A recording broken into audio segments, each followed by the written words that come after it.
Si nitamkuta baba mwenye nyumba.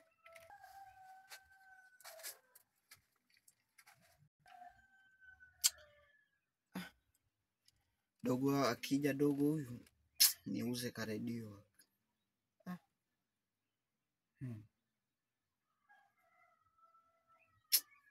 Ganda.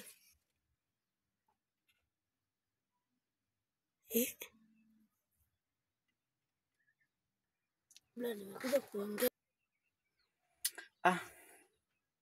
Umekuja kuongea? Tuongee, maana hapa nilikuwa tu mwenyewe.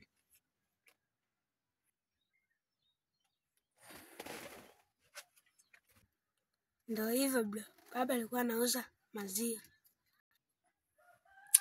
Alikuwa anauza maziwa? Ni kweli na mimi nilikuwa nahitaji sana maziwa. Baba yako yuko wapi? Yupo nyumbani, hana kazi za kufanya na amekaa tu hapa nyumbani.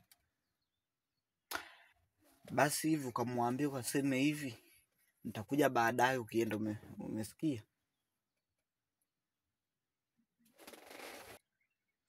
Haya nitaenda kumwambia.